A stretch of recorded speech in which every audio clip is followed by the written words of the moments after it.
It's my birthday. Happy birthday to me. And if you've watched my stories today, you know that this is the year of me being very authentic and vulnerable with you, and also just like with myself, like truly getting to know myself a little bit better. And because of that, well, first of all, I love you all so much, and I want to be more authentic, more vulnerable. Hello, everybody joining. Thanks so much for tuning in. I'm so excited to share with you today a mistake that I made as a therapist working in a hand clinic. So before Hand Coach Corinne, before the Corinne that you know now, I was working in like a level 1 trauma, like outpatient hospital, or it was like a level 1 trauma hospital that had an outpatient hand clinic attached to it. And so as you can imagine, like the population that I saw there was pretty different than who I serve now, than you. And thank you. Thanks for the birthday wishes. I really appreciate that. So they needed a lot, like there was a lot more trauma there, right? They needed more exercises. They needed, it was less maybe maintenance and prevention and more just like, you know, you broke your arm, you broke your limb, you lost your limb, and we're gonna like get you out of that. But one of my clients that I had there in particular, like really stands out to me, and I want to share like her story and the way that just what I learned basically from working with her. Okay, so I'm just gonna call her Joanne because HIPAA, I can't tell you her real name. Joanne had broken one of her wrists from a fall and we had helped her get through that. And then she had graduated hand therapy, and a year later, she broke her other wrist. She had another fall. So she comes back to me.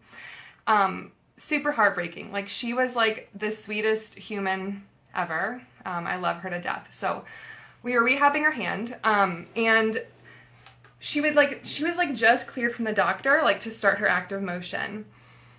And, you know, she knew the gamut, right? She had been through it one time before. But like, you know, she still needed like some help with her exercises, right? She needed her exercise sheets. And she knew like how much work was going to have to go into rehabbing the hand, right? Because she had just fallen less than a year ago, had rehabbed it, you know, had the surgery, the whole gamut, and then had the same tragedy happen to her other hand less than a year later.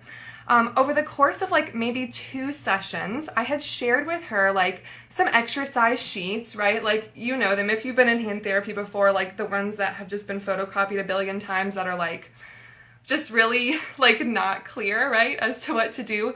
But they have like, you know, do this like X number of times a day for 10 times a day until blah, blah, blah. Right? And so it's just like standard. So I gave her the exercise sheets. But there's one thing about Joanne that you must understand. She is a rule follower. Like, she follows rules to a T. And because she knew, I think, like how much work was going to go into like rehabbing her hand, right? Because she had broken the one hand and we're doing the second hand. She really, really was just so like eager to get out of it. So she had taken the exercise sheets that I'd given her over the course of a few sessions. And she came back to me like the next week with a cute calendar that she had made with like 5 time slots per day to do her exercises. Okay. So it was like a calendar for like the whole month that we were in. And then each day of the week had like 5 little time slots with like the exercises written down in them for her to do her exercises. Okay, so at this point you might be thinking like 5 times a day? Corinne, really? Like you would really tell somebody to do their exercises 5 times in a day? Yes. Yes, I used to prescribe that many rounds of exercise in a day. It's pretty much, unfortunately, the norm for outpatient therapy. The therapist will prescribe 2 to 3 sets of like 10 exercises, 5 to 6 times a day, right? And even when it is like rehabbing an injured hand, like when I think about that, like when I think about like how much you would have to be doing your exercises, like I just don't genuinely believe that level of hand exercises is accessible or like sustainable for really anybody, right? When I prescribed that many exercises for Joanne and for probably many of my other clients, we're not really thinking about like the fact that our client necessarily has their own life, right? Has their own routines, has their own like life's demands, be it work or parenting, or like, I don't know, hanging out with friends, like spending time with their partner, like enjoying their life too. And that prescribing that many exercises, like just like it's nothing, right? Like it's not a big deal, could actually have like significant consequences on their mental well-being. And I didn't think about that, right? In this instance, I had prescribed the exercises. It was probably like 2 quick 20-minute visits, because that's just how much time you get in outpatient hand therapy, especially these days. And let me know if that resonates with you at all, if you've had hand therapy. The way that most clinics run is just like in and out, like exercise is done, you're splint, you're done. Little time for like breaking it down or chit chat, right? You get word vomited at for 10 or 15 minutes. You receive an exercise sheet that's been copied 6 bajillion times. You practice each exercise with your therapist maybe once, if you're lucky, and then you go on your merry way, and you're supposed to just be cool with doing all these dang exercises, having barely practiced with your therapist 5 or 6 times a day. So Joanne returns to me, right, after those 2 sessions, and again, she's a big rule follower, and she had mapped out like her entire exercise routine in this beautiful calendar. She was so serious about getting her hand back, y'all. She was so serious. And at first, we were so excited about this calendar. Like, we were literally lit about it. I thought it was the coolest thing ever. I was like, oh, you're going to keep track of them? That's great. Like, wow, 5 slots. Like, if you can do that, that's amazing, right? But the next time she returned to me, when I asked her about like how her exercises were going, if she had any questions, no, I don't have any questions. She seemed like less enthusiastic about it, right? And then that glimmer in her eye was fading. The following week, she seemed completely disconnected from herself, from where she was, from me, from therapy. And when I asked her if she was okay, she said something like, I'm just getting pretty sick of doing all these dang exercises. Like, I feel like I can't even spend time with my friends or family because I have to do each one 2 sets of 10, 5 times a day. Like, how do I fit in anything else? And at first I was like shocked. I mean, yes, like while I prescribed this level of exercises to her, because in my head, isn't that what every therapist does? I didn't think she would actually do them all. To the degree that like the sheets that had been photocopied 6 bajillion times had said to do them, I didn't, part of me didn't think about that, right? Didn't believe that she would actually do that. And that truly was 2 sets of 10, 5 times a day. So let's calculate this out. For 4 exercises, let's say I gave her like 4 simple hand exercises to do, like just some active, maybe we're gonna do one of these, that's 1, maybe we're gonna do some tendon glides, like that might be 2, maybe we're doing some thumb opposition, that's 3, maybe we throw the wrist in there, that's 4. If you calculate out 4 exercises at 2 sets of 10, 5 times a day, that's 80 exercises per session. So that's 80 exercises 5 times a day, which means that she would have had to be doing 400 hand exercises each day to be compliant with what her exercise sheet said that I freaking gave her. I certainly did not intend to prescribe that many exercises, right? I don't fully believe that any therapist ever intends to do that, right, to their clients. I think that, and I'm absolutely not trying to give me an excuse, right? I'm going to take full ownership of that. But I think therapists are often busy and just see like the easy, timeless exercise sheets that have been photocopied a bunch of times and have worked for, hundreds of other, thousands of other clients with some generic rule about like frequency, and then we end up over prescribing exercises because we think we know that no one would actually do that many exercises.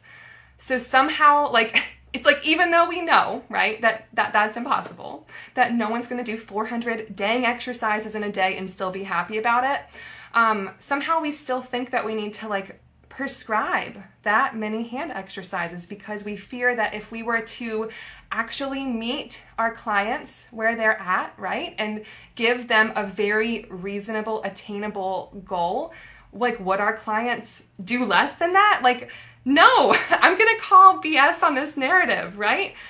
This narrative is like, number one, it's showing our clients that we as therapists don't believe that you're actually going to do what we tell you to do.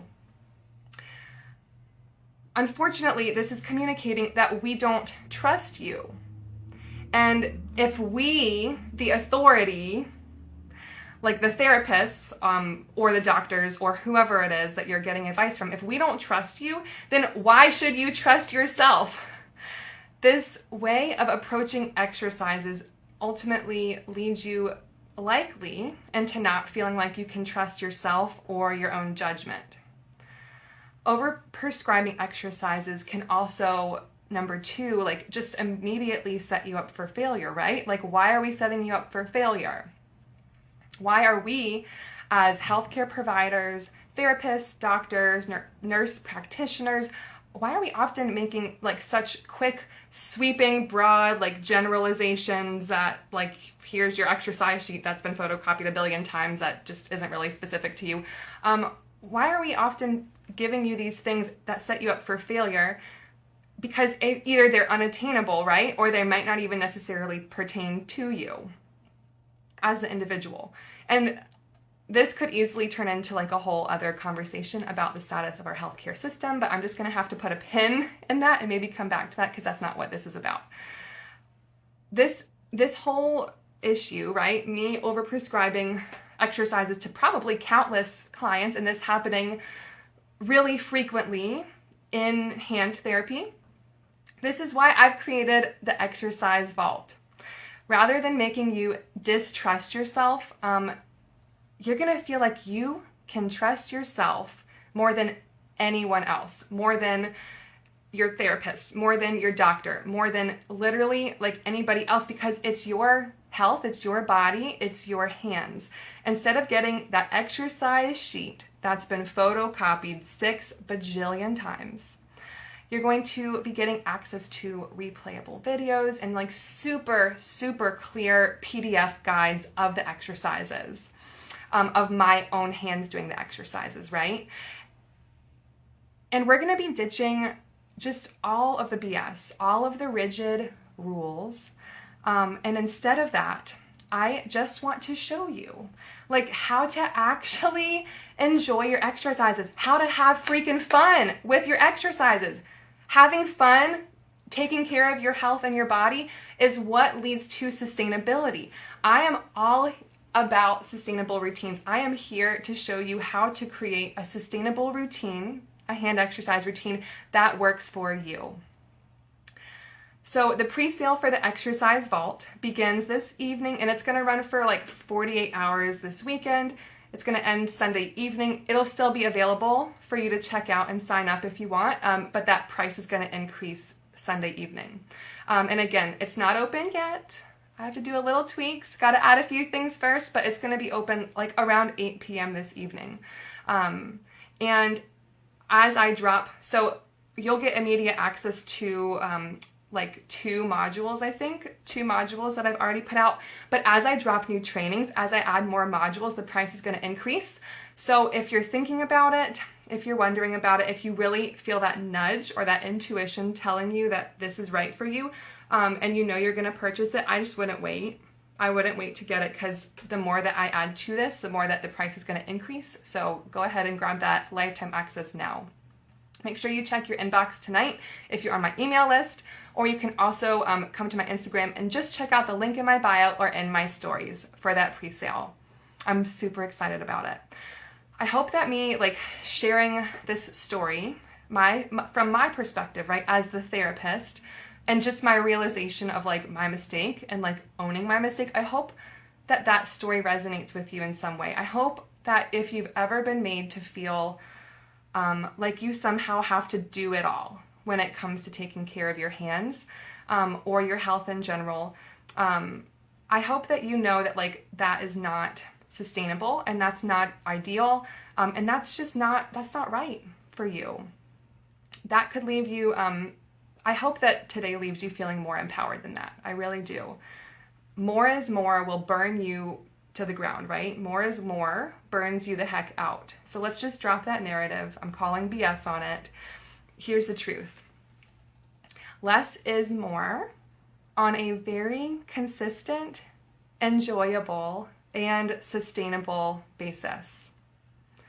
And developing the ability to trust yourself, like through that, in that process, in the process of learning like what you need to do for yourself or for your hands, learning how to trust yourself, that is absolutely priceless.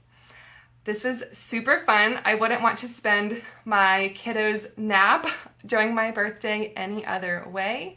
Thank you so much for tuning in, and I can't wait to hear how this resonates with you. Feel free to shoot me a message and let me know what you think of this. If you have any questions about the exercise vault, I'm here. Bye, guys.